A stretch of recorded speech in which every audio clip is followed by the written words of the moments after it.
Pendant ce temps-là, coup de théâtre en Gambie, Yaya Jammeh fait volte-face et rejette les résultats de l'élection présidentielle du 1er décembre 2016 qu'il avait pourtant validé en appelant Adama Barrow, le candidat de la coalition de l'opposition, pour le féliciter.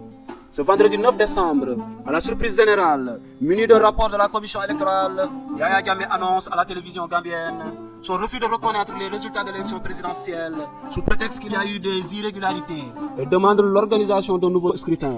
Adama Barrow n'entend pas prendre part à une nouvelle élection et demande à Yaya Jammeh d'accepter les résultats des urnes.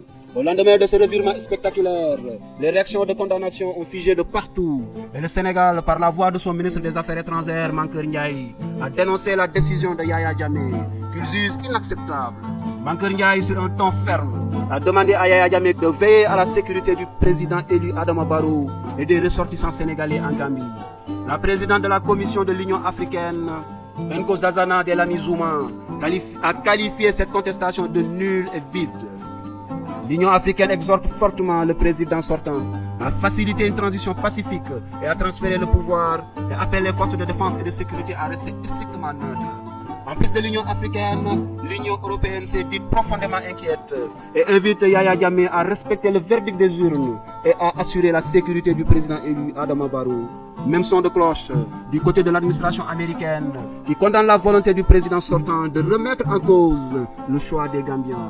Toutefois, ces multiples condamnations de l'opinion internationale ne semblent guère ébranler l'homme fort de Banjul, qui a d'ailleurs refusé l'atterrissage de l'avion dépêché par la CEDEAO avec à son bord sa présidente, Ellen Johnson Sirleaf. Dans les prochains jours, les sommets de l'Union africaine et de l'ONU sur la situation de la Gambie sont attendus. Et selon certains analystes, l'option militaire ne devrait pas être écartée et que tout dépend désormais de l'entêtement ou non du président sortant. Pendant ce temps-là, John Dramani Mahama a reconnu la victoire de Nana Akufo-Addo, chef de file de l'opposition ghanéenne, arrivé en tête du scrutin du 9 décembre avec 53% des voix. Le Ghana est aujourd'hui l'un des rares pays africains où les élections sont libres et transparentes et la volonté du peuple respectée. Le nouveau président ghanéen âgé de 72 ans est candidat à l'élection présidentielle pour la 3e fois, est juriste de formation et a eu à exercer comme avocat à Paris.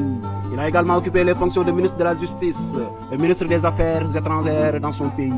Lors de la campagne électorale, Nana Akufo-Addo, dont l'investiture est prévue le 7 janvier 2017, lors de la campagne présidentielle, Nana Akufo-Addo, dont l'investiture est prévue le 7 janvier prochain, a promis de relancer l'économie ghanéenne, de lutter contre le chômage en créant une usine dans chaque département du pays et de rendre l'éducation gratuite au lycée.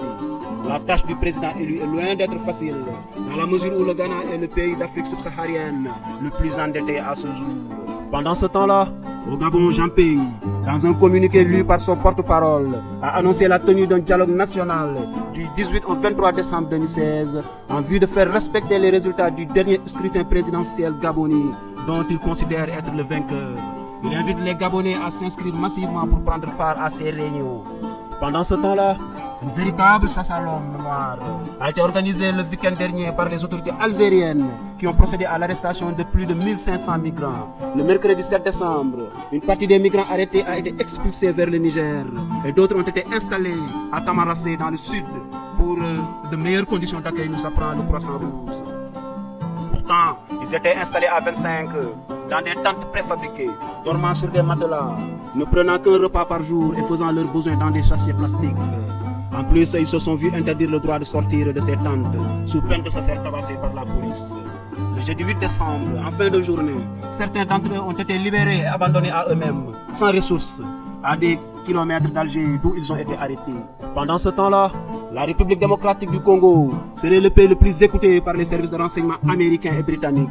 Révélation issue des archives d'Edward Snowden, cet ancien consultant de la NSA. Pendant ce temps-là, au Tchad, les habitants de N'Djamena ont assisté à un match de football peu ordinaire. Des ministres, des parlementaires, des conseillers ont joué un match de gala dans le cadre d'une opération pour inciter les Tchadiens à la pratique du sport. Le premier ministre Albert Fahimi Badake, capitaine de l'exécutif, le président de l'Assemblée nationale Haroun Tabadi, capitaine des institutions, le stade Idriss Mahamad Ouya a accueilli des acteurs peu ordinaires ce vendredi. Pendant 50 minutes, ministres, députés et conseillers ont offert au public un spectacle qui a plutôt amusé. Objectif de la manifestation, inciter les Tchadiens à la pratique des activités physiques. Pendant ce temps-là, ce dimanche 11 décembre, une explosion près de la cathédrale Saint-Marc au Caire a fait 26 morts et 49 blessés, selon le ministre égyptien de la Santé. Les victimes de l'explosion sont principalement des femmes et des enfants, selon les témoins. 6 policiers avaient été tués vendredi dans l'explosion de 2 bombes au Caire. Pendant ce temps-là, en France, Emmanuel Macron a réuni entre 12 000 et 15 000 partisans lors d'un meeting porte de Versailles à Paris. Une démonstration de force au cours de laquelle il s'est présenté comme le candidat du travail et a donné sa recette pour à la fois libérer et protéger les Français en se différenciant de ses adversaires de droite et de gauche. Pour rappel, Emmanuel Macron a refusé de répondre à l'appel de Manuel Valls qui l'a invité à participer à l'élection primaire du Parti Socialiste. Pendant ce temps-là, la girafe a rejoint le cercle fermé des espèces animales menacées. Une baisse spectaculaire de sa population est notée au cours des 30 dernières années, révèle une étude de l'Union internationale pour la conservation de la nature. La girafe, du fait de sa taille, est une proie facile pour les braconniers. Les parlementaires de 28 pays africains se sont retrouvés pendant 2 jours à Dakar, au Sénégal, pour échanger sur l'importance du rôle de la Cour pénale internationale. Une rencontre d'actualité, alors que 4 pays africains se sont retirés de la CPI et que les relations sont mauvaises entre l'Union africaine et la Cour internationale. Pendant ce temps-là, ce dimanche 11 décembre, sera célébré le Gamou partout à travers le Sénégal, et plus particulièrement au niveau des différents foyers religieux tidjanes, à l'instar de Tivaouane, Ndiassane et Kaolack.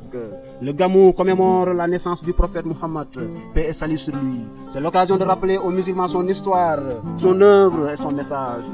En milieu de semaine, le porte-parole de la confrérie tidjane de Tivaouane a invité le pouvoir et l'opposition à prôner le dialogue et la réconciliation, tout en précisant qu'il était hors de question de laisser les politiciens mettre le feu dans ce pays. Pendant ce temps-là, sport. En Angleterre, Leicester a disposé de Manchester City sur le score de 4 buts. Pendant ce temps-là, en Espagne, le Barcelone a battu Osasuna sur le score de 3 buts à 0 avec un doublé de Léo Messi qui devient ainsi le meilleur buteur de la Liga.